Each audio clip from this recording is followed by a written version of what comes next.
TF1 et vous. 11h, 13h, Stéphanie Demuru.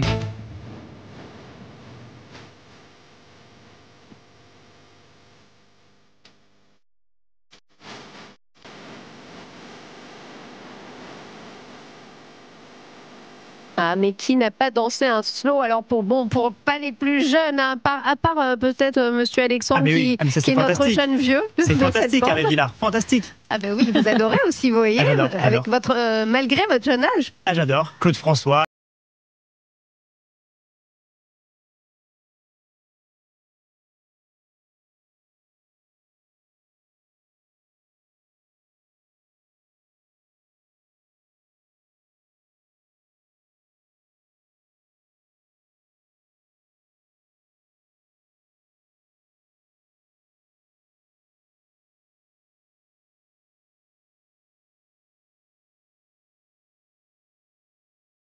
Ah, bah ça c'est une des plus grandes voix, une des plus grandes voix. Oui. Exceptionnelle. Et même Mike Brandt. Oui, alors on n'est pas toujours sûr de... Thierry Leluron, Coluche aussi, Coluche. Ouais. Voilà, alors tout ça, ce point commun, il s'appelle Paul Lederman. Paul Lederman, le célèbre impresario d'artistes français qui est mort hier à l'âge de 84 ans. On en parle avec vous, Ludovic Perrin. Je suis ravie de vous accueillir. Oui, d'habitude, on se voit à 3 étages d'ici, au JDD. On salue d'ailleurs nos amis du JDD.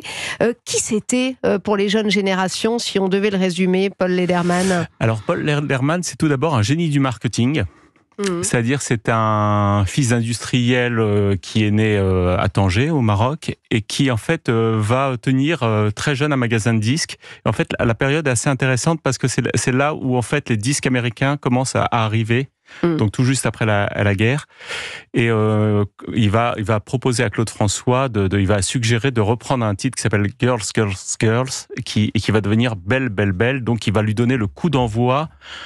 En fait, d'une carrière formidable, faite de beaucoup... Donc il découvre Claude François. Il découvre Claude François. Il avait quoi, 20 ans, Claude François? Oui, et Lederman avait 20 ans aussi, en fait. Hein. Oui. Tout le monde était jeune, en fait. Oui, il était bien jeune. Hein. Et Paul Lederman, en fait, parce on a entendu beaucoup de choses sur Paul Lederman, on y reviendra, mais Paul Lederman a découvert beaucoup d'artistes, en fait. C'est vraiment quelqu'un qui découvre les gens, en fait. C'était son talent. Oui, il les prend vraiment au berceau. Il avait le flair. Il a le flair. Et comme il aura le flair avec Coluche, à Coluche, il avait dit, si tu m'écoutes, tu deviendras une star. Et Coluche a dit, c'est ce que j'ai fait, c'est ce qui est arrivé, en fait. C'est incroyable. Mais qu'est-ce qu'il faisait, qu'il en faisait des stars, justement? Parce que bon, Coluche, on se dit, tiens, voilà, là, tout de suite, comme ça, il fallait le voir. Oui, il arrive à trouver en fait l'espèce de langage commercial qui va convenir à ces artistes. Il va faire par exemple avec Claude François quelque chose qui était assez incroyable.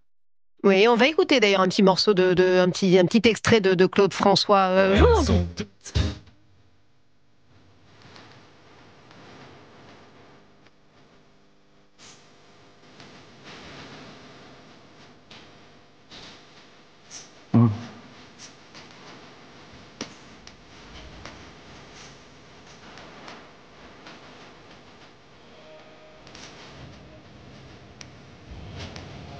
Ludovic Perrin, là, c'est un des premiers tubes de Claude François. Il était très jeune.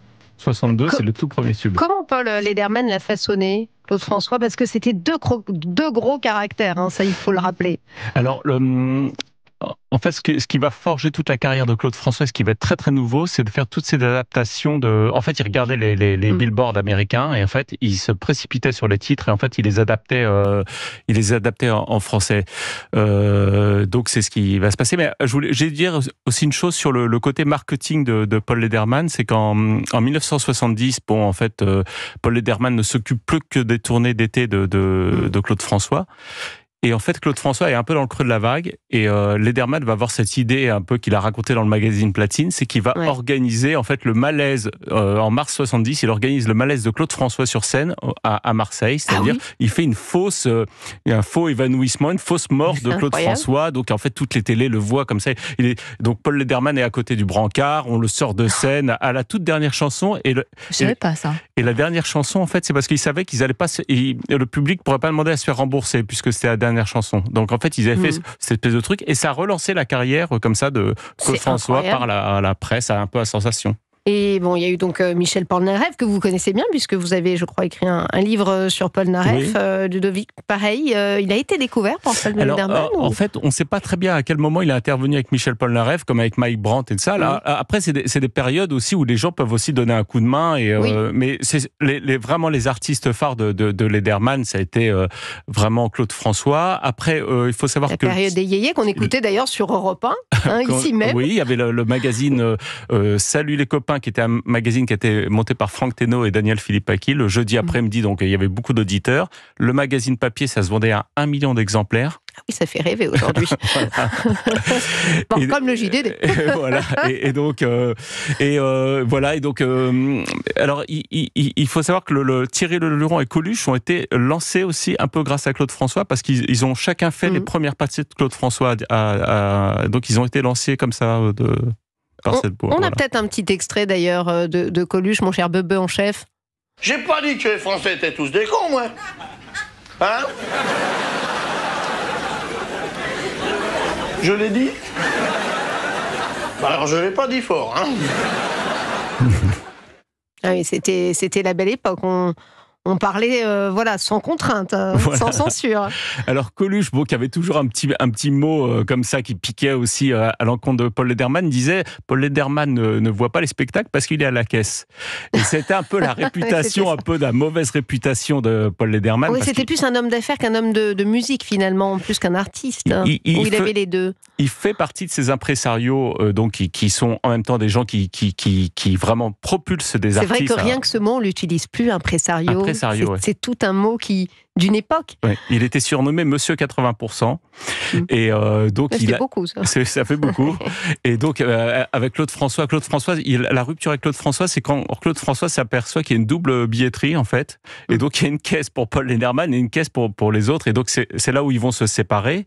Claude François va prendre sa cousine Nena pour s'occuper de ses affaires. Il dit au moins avec quelqu'un de la famille, il n'y aura pas de souci. Et après ils vont se réconcilier, ils vont être proches jusqu'à la mort. Et Paul Lederman, une des seules fois où il s'est présenté en public, et une des dernières fois, c'est pour l'inauguration de la plaque de Claude François au 46 boulevard Exelmans. Vraiment, c'est des gens qui étaient, malgré tout ce qu'il y a pu avoir de procès, de désagréments, c'est des gens qui étaient très liés, quoi. Alors Ludovic Perrin, on lui connaît quand même beaucoup de démêlés avec ses artistes. Paul Lederman, c'était vraiment le Dark Vador du monde du spectacle. Il était extrêmement redouté, non ? Oui, il était assez redouté, mais faut savoir qu'il a perdu tous ses procès. Donc ça a souvent été d'ailleurs dans les successions. Les fils de Claude, les enfants de Claude François ont fait un procès dans les années 80 à Claude François. Il y a eu la femme et les enfants de Coluche qui ont fait un procès. Les inconnus, grosse procédure qui a duré de 1989 jusqu'à la cassation en 2012. Voilà, c'est souvent pour des histoires de droits dérivés qui sont pas réglés ou Mais il faut savoir aussi que Paul Lederman, il arrive à une époque où ça n'existe pas tout ça en fait. Le métier est en train de s'inventer, quoi.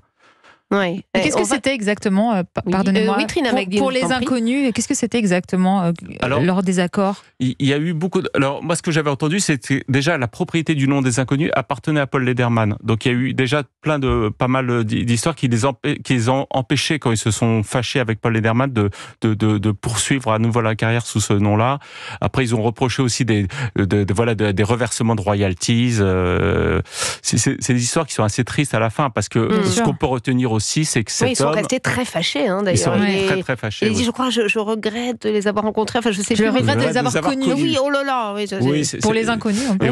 Et on oublie souvent dans les histoires, par exemple, il y avait ce chanteur anglais qui s'appelle David Bowie, qui a eu un manager... Ce chanteur anglais, j'adore comme vous nous l'introduisez. Et qui a eu un manager qui s'appelait Tony DeFries. Il lui en a beaucoup voulu, parce que c'était aussi un monsieur 80%, mais ces impresarios, quand même, ont beaucoup servi aussi les artistes. Eh bien, écoutez, merci beaucoup, Ludovic Perrin, de nous avoir parlé de Paul Lederman, et on se quitte sous cette ère. Cette chanson extraordinaire, comme toutes les chansons de Michel Polnareff. En tout cas, un grand monsieur qui est donc décédé hier à l'âge de 84 ans, Paul Lederman, qui faisait partie de cette grande période des yéyés, un grand impresario. Un autre temps. Merci beaucoup, Ludovic Perrin. Merci de m'avoir reçu. 12h15 bientôt sur Europe 1. Dans un instant, on parlera du trop grand nombre d'abandons d'animaux avec l'invité de Stéphanie Demuru, Laetitia Barlerin, docteur vétérinaire et journaliste. Et pour réagir sur le sujet, vous nous appelez au 01 80 39 21, 01 80 39 21. C'est un numéro non surtaxé. À tout de suite sur Europe 1. 11h, 13h. Stéphanie Demuru sur Europe 1.